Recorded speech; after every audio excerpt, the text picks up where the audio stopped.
Fala, meus queridos, vamos para mais uma aulinha. Hoje vamos falar aí sobre o Renascimento. Hoje vamos falar um pouquinho de história. Você sabe o que o que foi esse período da história conhecido como Renascimento, né? E quando foi que ele surgiu? Bom, esse movimento histórico, dá pra gente chamar assim, foi um movimento, né, que rolou lá no século XIV até o século XVII. Ele rolou lá na Itália, tá? Então o Renascimento ele é um movimento que surge na Itália e dura do século XIV mais ou menos até o século XVII, tá? Mas o que é o Renascimento? Basicamente o Renascimento ele foi um movimento que a gente pode dividir ele entre aspectos culturais, que a gente chama de Renascimento cultural, a gente pode chamá-lo de Renascimento econômico ou Renascimento político. Tá? Então, basicamente, o Renascimento ele foi um movimento cultural, econômico e político que surgiu lá na Itália no século XIV até mais ou menos o século XVII e se espalhou por toda a Europa. Mas por que surgiu isso aí? Basicamente, esse movimento ele surgiu inspirado em valores da chamada Antiguidade Clássica, né? E foi gerado pelas modificações econômicas que vinham acontecendo naquele período ali na Europa. O Renascimento ele basicamente reformulou a vida medieval e deu início ao que a gente chama de Idade Moderna. Então, antes do Renascimento, a gente tinha a galera vivendo em feudos, né? Um período da história que a gente vai chamar de feudalismo, né? Então, se você não sabe, dá uma pesquisada lá, você vai ver que tinha lá o rei, o clero, o senhor feudal, as relações de vassalagem, as relações de suzerano e seus vassalos. Mas isso fica para um outro vídeo, né, sobre feudalismo. A gente vai falar sobre um período que vai rolar depois da Idade Média, né, depois do feudalismo, ok? Então, bora lá. Tá, mas voltando ali, qual é a origem especificamente do Renascimento? O termo Renascimento ele foi criado mais ou menos lá no século XVI para descrever um movimento artístico que surgiu um século antes, tá? Então, depois do século XVI, né, acabaram ocorrendo algumas mudanças econômicas e políticas na Europa, né? E esse período, inclusive, é muito questionado hoje em dia, né? O termo Renascimento, basicamente, então, tem sua origem no século XVI, né, o termo Renascimento, e foi utilizado para descrever esse movimento artístico que surgiu um século antes, né? E obviamente que posteriormente ele acabou designando as mudanças políticas e econômicas que estavam rolando na Europa, né? E a gente acaba estudando porque isso acabou trazendo inovações, trazendo modos de vida que a gente tem até hoje, como por exemplo o capitalismo, né? Se a gente vive no Brasil, nós somos capitalistas, e o capitalismo ele tem seus primeiros passos assim de um capitalismo mais complexo neste período. Tá? O conceito de renascimento ele carrega basicamente a ideia de que esse período trouxe aí, profundas e drásticas mudanças para o contexto europeu, né? Porém, apesar ali de ter sido um momento de alterações consideráveis para o velho continente, o que houve foi uma total ruptura com as características existentes na Idade Média. Então, o modo de vida da população se alterou e se alterou muito em relação à forma como que as pessoas viviam na Idade Média. Afinal, esse período, né, é considerado aí um período de grandes mudanças, né? Mudanças urbanas, mudanças comerciais. As cidades elas nunca desapareceram totalmente, né? Então a gente sabe que a gente tinha lá a Grécia, Roma, a gente tinha várias cidades, aí vem as invasões bárbaras, essa galera foge para o campo, a gente pensa que a urbanização ela desapareceu, mas na verdade ela não desapareceu, né? Então essas cidades elas nunca desapareceram totalmente e os povos também não deixaram de fazer comércio, né, entre eles, e muito menos de utilizar moeda, né? Então o que houve, né, foi uma redução dessas atividades durante a Idade Média. Né? Se a gente parar para observar, né, a Península Itálica, né, ela tinha várias cidades, como por exemplo Veneza, Gênova, Florença, Roma, dentre outras, que se baseavam no comércio com o Oriente. Essas regiões, através do comércio, elas foram enriquecendo e com o desenvolvimento do comércio no Mar Mediterrâneo, eles acabaram dando origem a uma rica burguesia, né? E aí surgem os burgueses, né? E esses burgueses, a fim de se afirmarem socialmente, esses comerciantes eles acabavam patrocinando artistas, escritores, numa prática que a gente vai chamar de mecenato, e acabam inaugurando uma nova forma de fazer arte. A igreja e a própria nobreza também, de certa forma, foram mecenas, né? O mecena é aquele cara que paga para alguém desenvolver algum trabalho para ele, como, por exemplo, as grandes obras de arte desse período, né? A igreja e a nobreza também foram mecenas de artistas como, por exemplo, Michelangelo, o Domenico Ghirlandaio, o Pietro della Francesa, entre outros que nós conhecemos. Né? O próprio Leonardo da Vinci vem nesse período aí com as suas inovações, né? Desde a pintura até a própria engenharia, né? A gente tem vários desenhos do Leonardo da Vinci que são estudados até hoje, além, obviamente, da Mona Lisa, né? Mas como era a cultura renascentista? Dá pra gente destacar 5 fatores aí que são bem importantes desse movimento conhecido como Renascimento. Primeiro é o racionalismo. Né? A razão era o único caminho para se chegar ao conhecimento, ou seja, tudo tinha que ser explicado ou poderia ser explicado pela razão e pela ciência. Né? Então é um momento de quebra com a religiosidade, porque lá na Idade Média a gente tinha a Igreja Católica, né, muito forte, né, a igreja muito presente na vida dos cidadãos. Então, basicamente, tudo que rolava, que acontecia, tinha uma relação religiosa. Agora, não. Com o racionalismo vem o questionamento. Né? Tudo pode ser explicado pela ciência. E aí a gente vai para o nosso segundo tópico de características marcantes desse período, que é o cientificismo. O que é o cientificismo? Basicamente é a ideia de que todo conhecimento deve ser demonstrado através da experiência científica.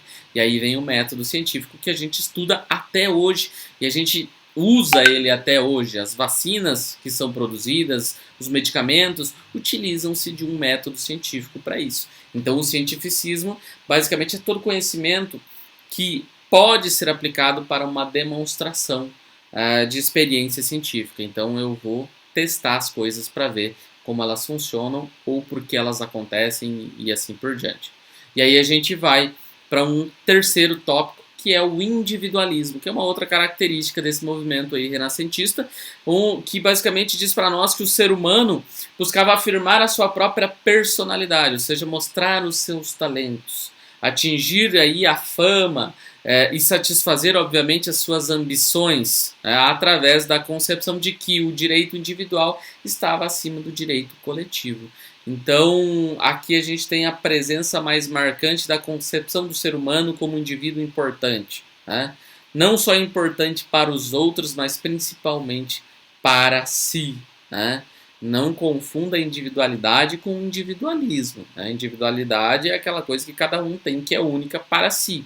Individualismo é uma forma até mesmo de se comportar. Né? Então o ser humano ele busca afirmar a sua própria personalidade, de mostrar a que ele é capaz, mostrar os seus talentos e obviamente satisfazer as suas ambições a partir desse individualismo. E aí a gente vai para o nosso quarto conceito, que se baseia aqui também no individualismo, dá para a gente fazer uma relação bem próxima, né? A nossa quarta característica, que é o antropocentrismo. Né? Você já deve ter ouvido falar aquela frase famosa, né? O homem é a medida de todas as coisas. Ou, por exemplo, o homem é a imagem e semelhança de Deus. Né? Então aqui no antropocentrismo, o homem é visto como uma suprema criação de Deus, como o centro do universo. O homem agora é o centro do pensamento do próprio homem.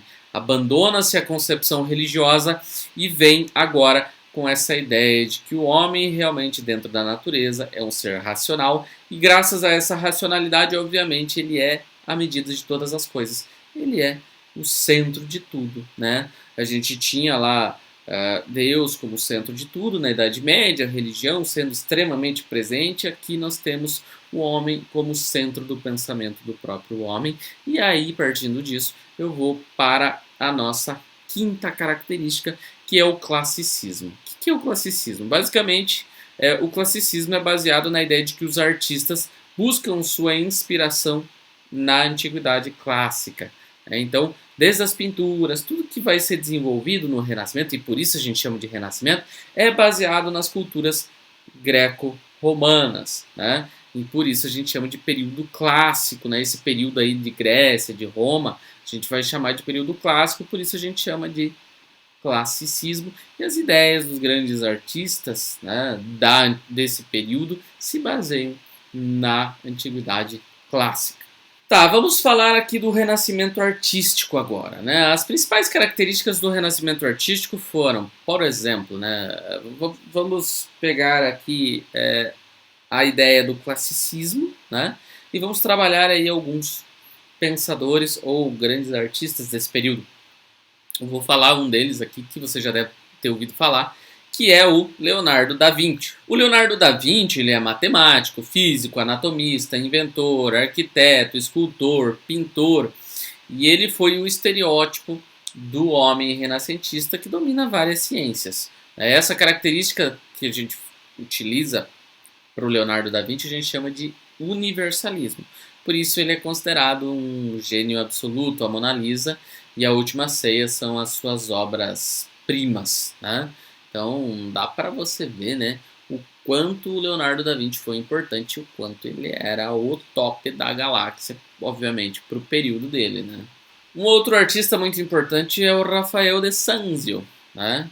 Foi um mestre da pintura e famoso por saber transmitir aí também o sentimento e a delicadeza através das imagens. Por exemplo, as imagens de Nossa Senhora. É uma das suas principais obras, é a Madonna do Prado.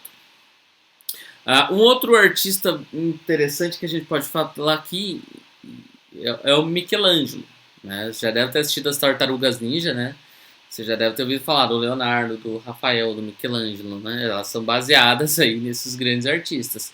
O Michelangelo, ele é um artista italiano cuja obra foi marcada pelo humanismo, né? Aquela ideia de que o homem é a medida de todas as coisas. Além de pintor, ele foi um dos maiores escultores do Renascimento também. Entre as obras dele a gente tem a Pietà, né? Ou a Criação de Adão e o Juízo Final, e também foi o responsável por pintar aí o teto da Capela Sistina. Vamos falar aqui do humanismo renascentista, galera. Isso aqui é muito importante também, falando de renascimento. Então, o humanismo ele foi um movimento de glorificação do homem, né, e da própria natureza humana, que surgiu ali nas cidades da Península Itálica, né, isso lá no século XIV, como eu falei no início desse vídeo. Então, o homem basicamente é considerado a obra mais perfeita do Criador, né? Então ele seria capaz de compreender, de modificar e até dominar a natureza, né? Então por isso os humanistas eles buscam interpretar ali também o cristianismo e utilizam-se desses escritos, né, de autores da antiguidade, como Platão também, para fazer referência às suas obras. Por isso a gente chama aí de classicismo também. A religião, obviamente, ela não perdeu importância, mas ela passou a ser muito questionada também. Assim a gente vai ter novas correntes cristãs também, como o próprio protestantismo que vai surgir aí ao longo desse período. Estudar os textos antigos, né, para essa galera, né, basicamente despertou ali o gosto pela pesquisa histórica, né, e pelo conhecimento também das línguas clássicas, como por exemplo o latim e o grego. O humanismo dessa forma, então, ele vai acabar se tornando aí uma referência para muitos pensadores que vão vir ali nos séculos subsequentes, né, e até mesmo para os filósofos iluministas do século XVII. Né? Então essa galera vai produzir muita coisa que vai ser reaproveitada lá na frente. Com relação à literatura, a gente vai ter nesse período de Renascimento, por exemplo, grandes gênios da literatura como Dante Alighieri, né, que é um escritor italiano, famoso pela Divina Comédia. A gente vai ter o Maquiavel, que é o autor do Príncipe, que é uma obra precursora de ciência política, que a galera estuda até hoje. Né? A gente vai ter o famoso Shakespeare, o ser ou não ser, né? Eis a questão, que é considerado basicamente um dos maiores dramaturgos de todos os tempos.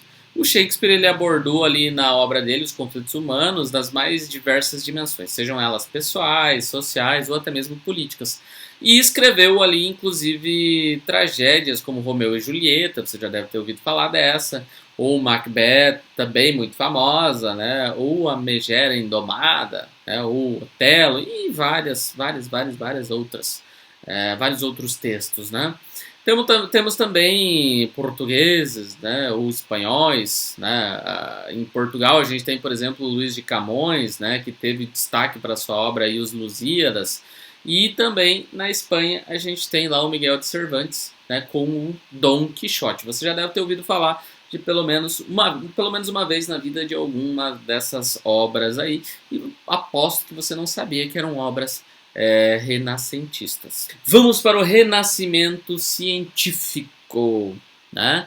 Então vamos lá. O Renascimento ele foi marcado aí por importantes descobertas científicas que, notadamente, vieram ali para vários campos, entre eles a astronomia, a física, a medicina, a matemática e até mesmo a geografia. I love geografia, né?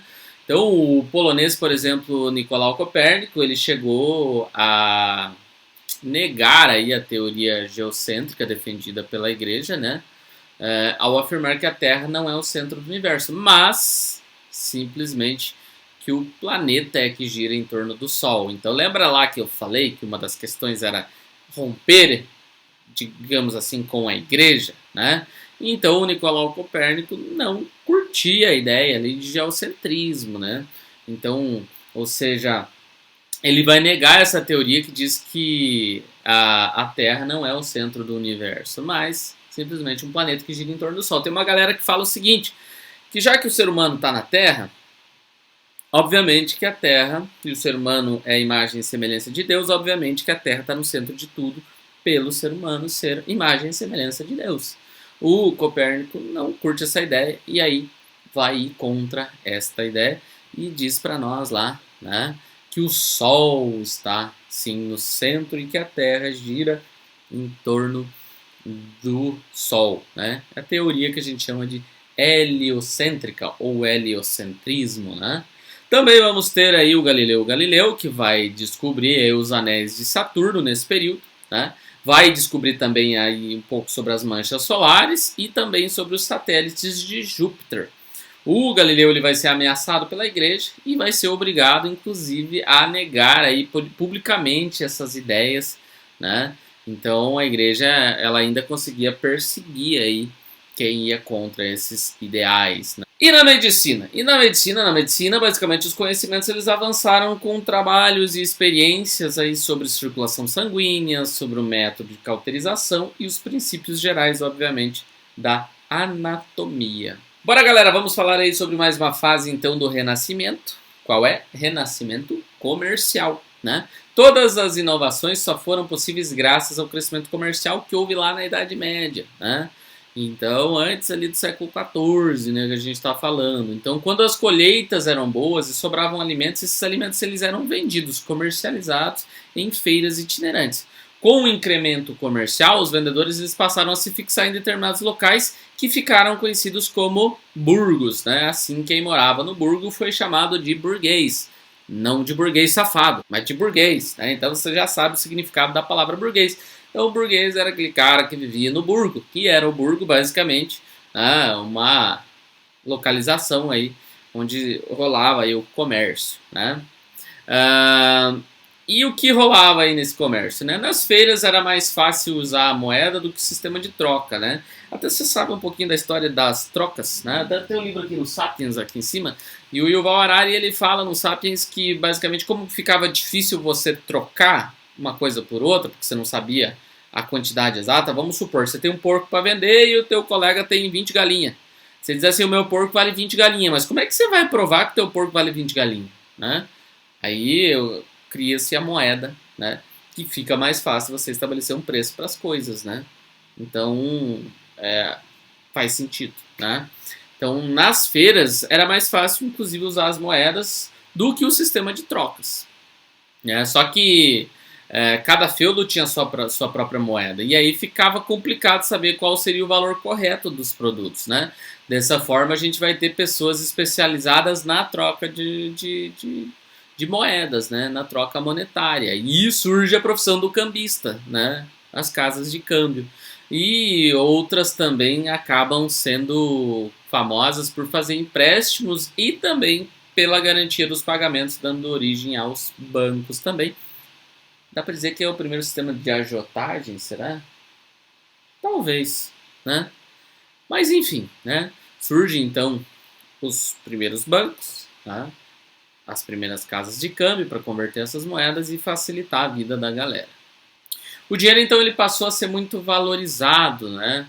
Inclusive mais valorizado do que a terra. E isso inaugurou uma nova forma de pensar e se relacionar aí com a sociedade, onde os produtos seriam medidos pela quantidade de dinheiro que eles custavam e não pela quantidade de galinha que vale um porco.